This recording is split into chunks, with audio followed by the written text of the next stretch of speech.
तो बेडरूम तो मेरा पहले ही साफ़ मैंने कर लिया है। मैंने वीडियो भी आप लोगों के साथ शेयर किया था अपना बेडरूम क्लीनिंग का। अब बेडरूम क्लीनिंग होने के बाद नंबर था कपड़ों का। दोनों कबर्ड्स मुझे साफ़ करने थे, बच्चों के, अपने हस्बैंड के कपड़े पूरे सेट करना थे, पूरी अच्छी डीप क्लीनिंग करनी थी।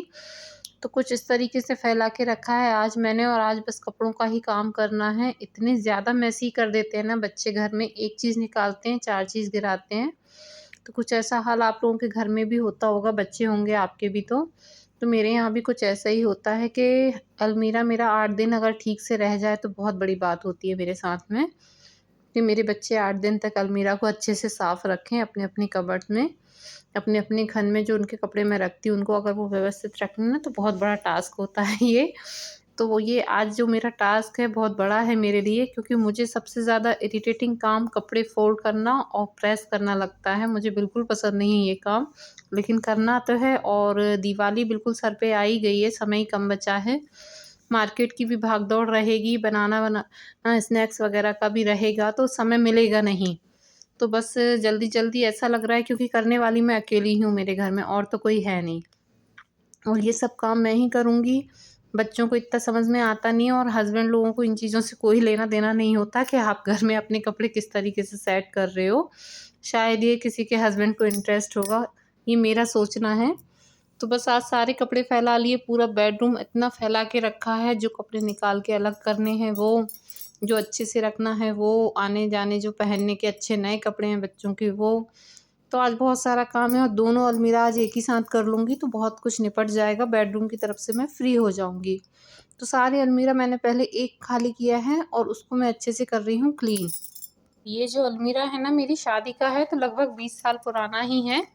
तो इसको पहले अच्छे से क्लीन करूँगी, और इसमें मैं अधिकतर डेली वियर के कपड़े ही रखती हूँ, बच्चों के, अपने। बस ये हम तीनों के ही कपड़ों से फुल रहता है, और कुछ ज़रूरत की चीज़ें ऊपर सेट हो जाती हैं तो वो रखती हूँ। तो बस आज वही करने वाली हूँ। बच्चे दोनों अभी अपने-अपने कोचिंग में हैं, तो अभी समय भी था, फ्री भी थी थोड़ा-सा, 3 बजे के लगभग का ये है समय, और मैं बस चाय-वाय पी के फिर लग गई हूँ इन कामों में। मॉर्निंग में सुबह के बहुत सारे काम निपटाए, कुछ बेडशीट, ब्लैंकेट वगैरह वॉश करके डाले। तो आजकल दिवाली का समय आ रहा है ना, सफाई चल रही है, तो लेट ही सुबह 1:30-2 तो ऐसे ही बज जाता है, क्योंकि धीरे-धीरे कपड़े वॉश भी करने हैं। पर्दे हो गए हैं घर के, ब्लैंकेट्स हो गए हैं, और इधर गरम कपड़े भी निकाल लिए हैं, उनको भी धूप दिखाना है। लगभग इतना बिज़ी शेड्यूल चल रहा है आजकल, बहुत ज़्यादा भागम-भाग, और थकान अच्छी खासी हो रही है। तो बेडरूम क्लीन करने के बाद मैं एक सिरे से ही काम कर रही हूँ, पहले बेडरूम पूरा कंप्लीटली कर लूँ। तो डीप क्लीन मैंने उस दिन कर लिया था, आज अलमीरा कर लूँगी तो बेडरूम की तरफ से मैं टेंशन फ्री हो जाऊँगी। उसके बाद आगे के घर की सफाई करूँगी, और सब धीरे-धीरे मुझे ही करना रहता है ना, तो मैं अपने हिसाब से प्लान कर लेती हूँ कि मुझे कब कैसे करना है, क्योंकि एक साथ अगर निकाल लूँगी तो मेरे बस का भी नहीं है कि मैं इकट्ठा कर लूँ, क्योंकि हेल्प किसी की नहीं है। तो बस सारे कपड़े निकाल के छाँटा-बीनी कर रही हूँ, जो वेस्ट हैं वो अलग कर रही हूँ, जो अच्छे हैं वो अलग रख रही हूँ। तो ये कुछ इस तरीके से मैंने सेट कर लिया है। ये मेरे सारे पुराने हैंडबैग हैं जो मैं यूज़ करती हूँ, इनकी ज़रूरत पड़ती है, कुछ न कुछ काम के सामान रखने के लिए, हैंग करने के लिए काम आ जाते हैं, तो मैं इनमें रख लेती हूँ। तो ये हमारा डेली वियर वाला है बच्चों का मेरा, अब ये हस्बैंड का और मेरी साड़ियों का कबर्ड है। क्या घर छोटा है ना, ये मैंने इसमें स्पेस दिया हुआ था अलमारी बनवाने का, तो ये मैंने बनवाया था जब मैं इस घर में शिफ्ट हुई थी। तो ये मैंने कुछ इस तरीके से बनवाया था, अब लगता है थोड़ा और अच्छे से बनवा लेती, क्योंकि जगह कम पड़ने लगी। और अभी इसमें से इतने सारे कपड़े, ये मेरी कुछ साड़ियाँ हैं निकाली हैं, हस्बैंड के कपड़े हैं कुछ वॉश किए हुए हैं, और ये कपड़े इतने रिजेक्ट करने के हैं। तो ये रही मेरी साड़ियाँ, और करवा चौथ भी आ रहा है तो मुझे साड़ी भी छाँटना था, क्योंकि मैं शादी की ही साड़ी पहनती हूँ करवा चौथ पर। नई साड़ी मैं कभी भी नहीं लेती, शादी की ही साड़ियों में से पहनती हूँ, कोई भी डिसाइड कर लेती हूँ। तो ये जैसे कि ये मेरी शादी की साड़ियाँ ही निकाली हैं मैंने कुछ। तो ये भी मेरी शादी की साड़ी है, ये बनारसी है जो सिल्क में, ये भी मेरी शादी की साड़ी है। वो गोल्डन कलर का लहंगा, वो भी मेरी शादी का है। एक साड़ी और ये नीचे रखी हुई है, वो भी मेरी शादी की है। तो इन्हीं में से कोई एक साड़ी मैं वेयर करूँगी करवा चौथ के दिन, तो वो भी मुझे देखना था, तो इसी के साथ ही ये काम भी कर लूँगी, जिससे कि ज़्यादा हौच-पौच नहीं होगा। करवा चौथ के टाइम पे थोड़ा रिलैक्स फ़ील करूँगी कि पहले से ही मैंने अपनी ड्रेस सेलेक्ट करके रखी है। तो इन्हीं में से कोई एक साड़ी मैं फाइनल करूँगी करवा चौथ पर पहनने के लिए। बाकी अपना साड़ी कलेक्शन किसी दिन और आपके साथ शेयर करूँगी। अभी तो मैंने ये इतनी सारी फ़ोल्ड करके रखी हैं। तो ये भी भैया करते-करते मुझे रात के 7:30 बज गए थे। कपड़ों का काम बहुत होता है, दिमाग घूम जाता है कपड़े फ़ोल्ड करने में, समझ में ही नहीं आता है कहाँ कौन से सेट करूँ। तो ये कुछ सिंथेटिक साड़ियाँ मैंने यहाँ रख दी हैं।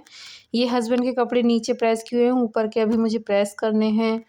ये साड़ियाँ कुछ इधर रखी हुई हैं और कुछ पुरानी साड़ियाँ मैंने बैग में भर के अंदर पटक दी और नीचे मैं ब्लैंकेट रखती हूँ ओढ़ने वाले, क्योंकि फिर बेड पे रखो तो मुझे बहुत मैसी लगता है, तो मैं यहाँ रख देती हूँ अपने ब्लैंकेट। तो मैं कुछ इस तरीके से मैंने इसको सेट किया है और अब लगता है कि एक अलमीरा और लेना पड़ेगा, जगह बहुत कम हो गई। और अब आ गई हूँ किचन में।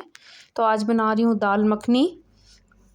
तो मेरे यहाँ दाल मखनी में राजमा ये लोग पसंद करते नहीं हैं, तो मैं सिर्फ मूंग की दाल और उड़द की दाल मैंने गला दी थी काम के बीच में ही, थोड़ा सा 2 घंटे पहले सोख हो जाएगी तो थोड़ी अच्छी बनती है।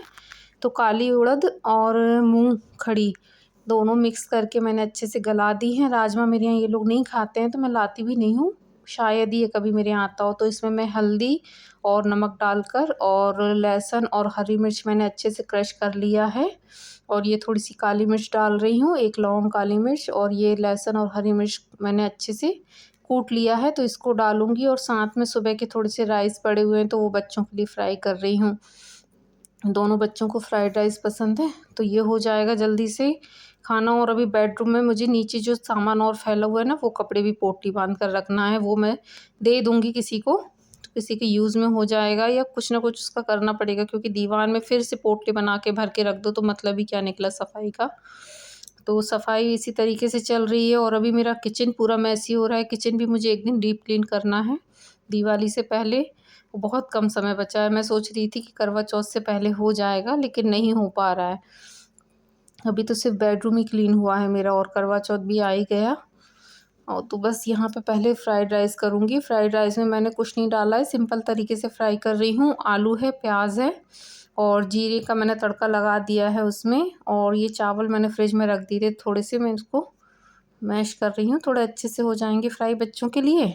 और साथ में दाल बॉईल हो रही है और अच्छी खासी भूख लगी है बड़ी जोरों की। काम जब करते हैं ना सारे दिन तो भूख भी बड़ी जल्दी जल्दी लगती है।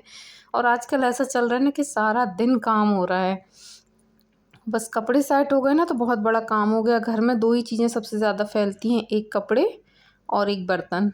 तो यहाँ मैंने प्याज भी टमाटर भी यूज़ कर लिया था उसमें चावल में, और मैंने इसमें डाला है काली मिर्च, थोड़ा सा चिली फ्लेक्स, ऑरिगेनो, और बस इतना ही करके चावल अच्छे से फ्राई कर दिए हैं और थोड़ा सा सॉल्ट डाल दिया तो बच्चों को हो जाएगा। यहाँ दाल में तड़का लगा रही हूँ तो तेज पत्ता, राई और दालचीनी का टुकड़ा मैंने डाल दिया है। और यहाँ मैंने लहसुन अदरक किस के रखा है कद्दूकस करके, तो लहसुन अदरक डाल दिया है। और बहुत टेस्टी दाल बनी थी, हस्बैंड ने भी बहुत तारीफ़ की, उनको ये दाल बहुत पसंद है मेरे हस्बैंड को। और रोज़-रोज़ वो तुअर वगैरह की दाल खा के बोर हो जाते हैं ना, मूँग या तुअर की, तो कभी इस टाइप की दाल बना लो हफ़्ते में 15 दिन में 1 दिन, तो बहुत अच्छा टेस्ट लगता है। तो बहुत अच्छी बनी थी, थोड़ा-सा चेंज भी हो जाता है डिनर में, नहीं तो रोज़-रोज़ की टेंशन क्या बनाऊँ। अभी सब्जियों के भी ज़्यादा ऑप्शन मिल नहीं रहे हैं। तो प्याज़ ब्राउन हो गया है तो यहाँ टमाटर कट करके मैंने डाल दिया है दाल में। तो थोड़ा-सा टमाटर को भी भूनूँगी थोड़ा-सा नमक डाल के, और दाल में भी मैंने नमक डाला था तो थोड़ा-सा ध्यान रखना पड़ेगा नमक का भी। आप लोग अपने टेस्ट के अनुसार डालिएगा। और बहुत अच्छी दाल लगती है ये, बहुत टेस्टी बनती है। और सर्दियों में ये दाल अच्छी कड़क-कड़क रोटियाँ बनाओ बढ़िया घी लगा के और उसके साथ खाओ, मज़ा आ जाता है दाल खाने का। हस्बैंड को बहुत अच्छी लगी थी। तो यहाँ मैंने बेसिक मसाले डाल दिए थे दाल में, वो शूट ही नहीं कर पाई मैं क्योंकि सब हौच-पौच चल रहा है। बीच में चाय भी बनाने लग गई थी, हस्बैंड आ गए थे। तो कसूरी मेथी डाल दी और मसाले यहाँ लगभग अच्छे से भुन गए हैं। देखिए थोड़ा-सा पानी भी डाल दिया था मैंने मसाले भूनते समय। और ये दाल अच्छे से उबल चुकी है और बहुत अच्छा टेस्ट आया था इसका। तो बेसिक मसाले में हल्दी, मिर्ची, धनिया, गरम मसाला सब डाल दिया था। थोड़ा-सा पानी डाला है मैंने 1 डेढ़ गिलास। अभी इसको पकाएँगे, अच्छी खासी गाढ़ी बनती है ये दाल, तो इसको पकाऊँगी। और ये मैंने 1 कटोरी मलाई निकाल के रखी है दाल में डालने के लिए, जो अभी जब ये दाल थोड़ी-सी उबल जाएगी ना तब मैं डालूँगी। और यहाँ मैंने आटा भी लगा लिया था। अब सेक रही हूँ गरमा-गरम रोटियाँ, सभी के लिए जल्दी-जल्दी हो जाएगा। इकट्ठी रोटियाँ सेक रही हूँ, फिर इकट्ठे सभी लोग खाना खाने बैठेंगे। क्योंकि उसके बाद फिर किचन क्लीन करना है और सुबह फिर वही 5 बजे से उठना है, बच्चों को जाना है, हस्बैंड को भी जाना है। तो उस समय तो हम लोग कुछ कर ही नहीं सकते, सुबह का रूटीन बिल्कुल नहीं चेंज कर सकते, इन लोगों को जाना ही रहता है। लंच देना ही रहता है, तो सुबह बड़ी भागम-भाग होती, तो रात को किचन क्लीन करना बहुत ज़रूरी हो जाता है। तो बस यहाँ फटाफट रोटियाँ सबके लिए इकट्ठी ही सेंक ली थी मैंने, और दाल अभी उबल ही रही है मेरी। तो इतनी ज़्यादा थकान हो रही है ना यार दिवाली के काम में, आप लोग बताइएगा आप लोगों का दिवाली का काम कैसा चल रहा है? और खुशी भी बहुत होती है, त्योहार आते हैं तो बहुत अच्छा लगता है। तो ये देखिए दाल मेरी इतनी थिक मैंने गाढ़ी बनाई थी, मलाई भी मैंने ऐड कर दी थी और देखने में कितनी अच्छी लग रही है, खाने में भी बहुत टेस्टी लगी थी। तो ये आज की थाली है मेरी, कैसा लगा वीडियो ज़रूर बताइएगा। मिलेंगे नेक्स्ट वीडियो में। बाय बाय, अपना ख़्याल रखिए, अपनों का